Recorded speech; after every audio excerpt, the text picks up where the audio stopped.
a años de distancia, podríamos decir que el recuento, al final de cuentas, pues no fue tan malo.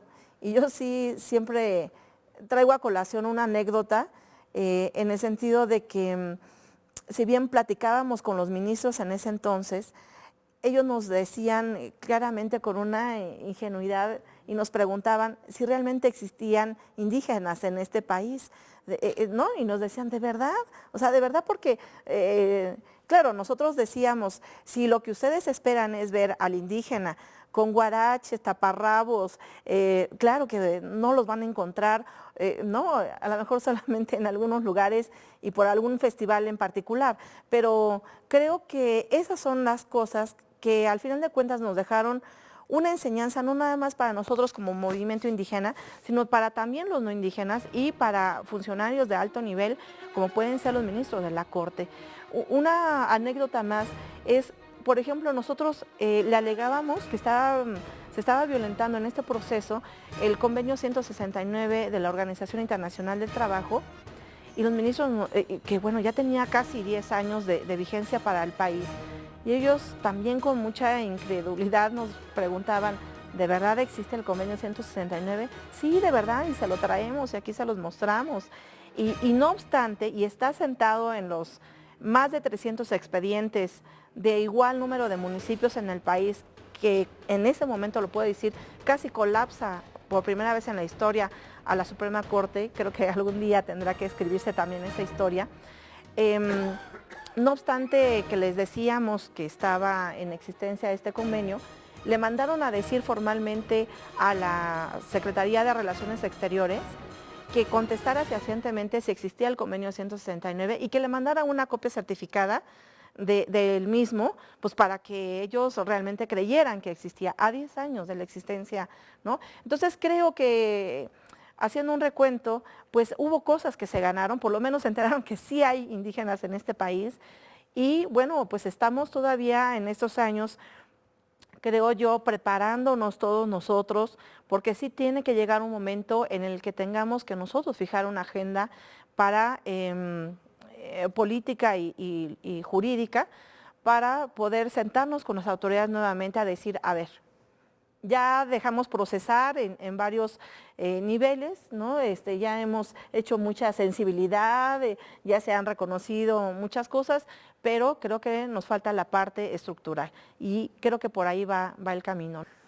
A nivel internacional, los pueblos indígenas tienen el derecho a la libre determinación, tienen el derecho a la autonomía, tienen el derecho al desarrollo propio, tienen el derecho al derecho indígena, como aquí hemos explicado con cierta claridad. ¿Qué posibilidades reales ven ustedes para que esto se haga realidad en el país en los próximos años?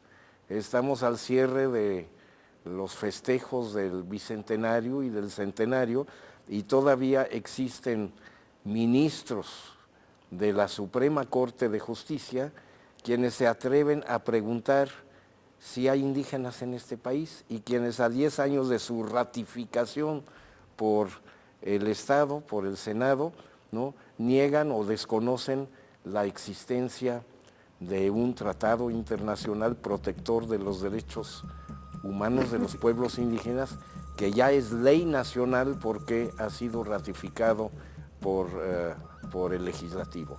¿Qué se puede hacer para romper esto?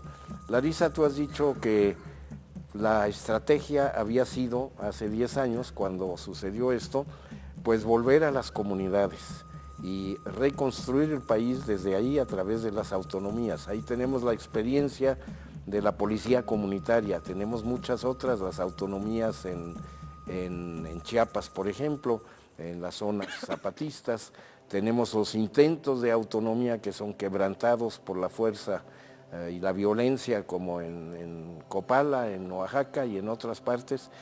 ¿Qué retos hay? Les pido una breve capsulita de 1 minuto y medio porque ya estamos terminando infelizmente el tiempo que disponemos para esta discusión que puede ser muy amplia todavía. Larisa, ¿tú quieres decirnos estas últimas palabras? Sí, bueno, yo creo que efectivamente ya estamos preparados.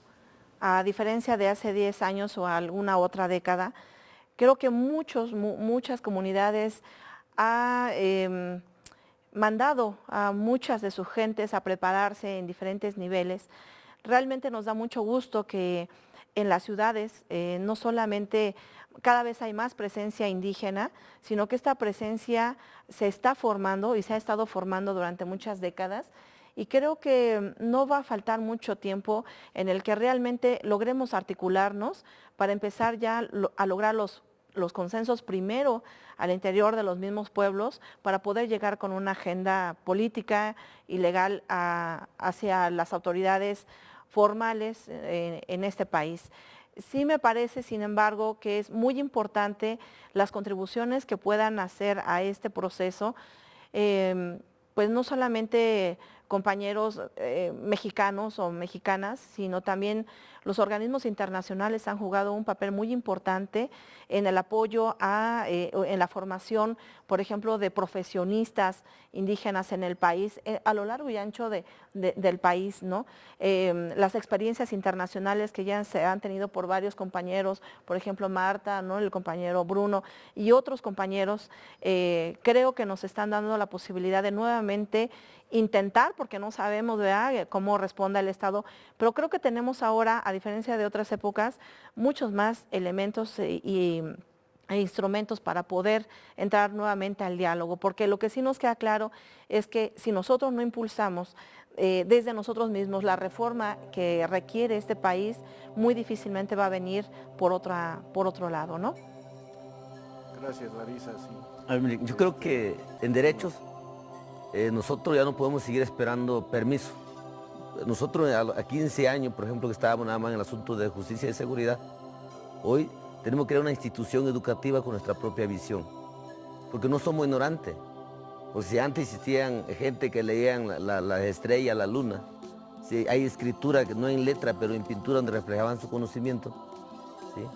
Entonces, yo creo que simplemente vamos a ejercer lo que nos corresponde nada más. No le estamos pidiendo cosas al otro mundo, al Estado, simplemente el ejercicio del derecho que tenemos universalmente. Nada más revisamos el Estado, quiere comprar más armas, nosotros no. Hoy nosotros vamos a ir a consolidar la institución que se destruyó, se dividió, que se llama la institución comunitaria, para resolver el asunto de la inseguridad de ese fondo. Esa estructura, esa institución comunitaria se ha rompido, la familia. Hoy nos estamos planteando regresar hacia abajo, porque hoy no han aplicado la política de arriba hacia abajo. No, hoy queremos empezar de abajo hacia arriba. Marta, para cerrar este programa, por favor. Sí, yo creo que, bueno, me interesaría apuntar a que los pueblos indígenas no estamos caminando solos, nunca hemos estado solos, hemos ido construyendo pues toda esta colaboración de respeto con otros mexicanos y mexicanas organizados también en este país que buscan que se acabe con la impunidad, que busca una seguridad real para las ciudadanas, para los ciudadanos, para la familia, para el libre tránsito.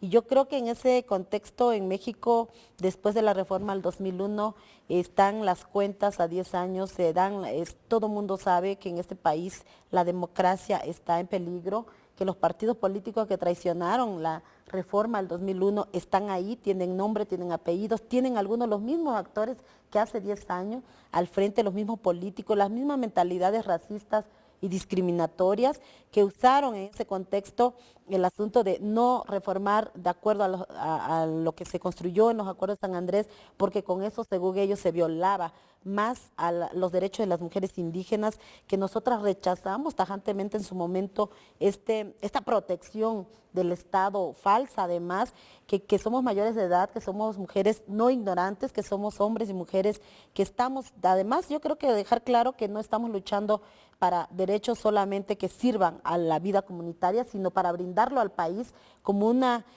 muestra real de que sí se puede implementar en otros lugares con particularidades específicas esos sistemas económicos, esos sistemas de justicia, esos sistemas de participación comunitaria que se destrozó no solamente por la voluntad de un personaje, sino con reformas incluso, ¿verdad? Con reformas anteriores de acceso y derecho a la tierra, por ejemplo, y que tiene ahora una serie de consecuencias. Creo que con esta valoración que es muy rápida, a 15 años de la lucha de la comunitaria, a muchos años, a 518 años que existimos como cultura y a 18 años que apenas el Estado mexicano nos reconoció en la Constitución, yo creo que buscamos el respeto, que buscamos sí el reconocimiento, pero no el permiso, como decía Bruno. Creo que también las mujeres indígenas estamos en una construcción de autonomía individual y colectiva donde no mendigamos derechos, donde exigimos más bien desde una postura digna el respeto a estos reconocimientos ya reconocidos en la Constitución y otros que queremos que se implementen y se renoven, porque es lógico que una Constitución a tantos años ya no responde, ¿verdad? Hecha en 1917 ya no responde a la realidad de los indígenas ni de la sociedad mexicana del 2010. En este siglo yo creo que se necesita reformar de fondo y desestructurar. Yo cerraría con eso. Necesitamos desenmascarar el racismo y discriminación que hay en este país, que está afincado en su forma de implementar políticas de Estado y de gobierno, y que con eso estaríamos avanzando a gozar derechos todos y todas, no solo los indígenas, no solo las mujeres, y yo creo que con eso habríamos de alcanzar una paz que buscamos construida por todos en este México. Pues muchas gracias y sobre todo gracias al público que nos acompaña. Yo espero y estoy convencido que después de este programa el público sabrá bien valorar de que los pueblos indígenas sí existen, sí están en pie de lucha por sus derechos humanos y por la justicia en este país. Y espero que este mensaje llegue a todas partes de la República en este año del Bicentenario y del Centenario. Muchas gracias.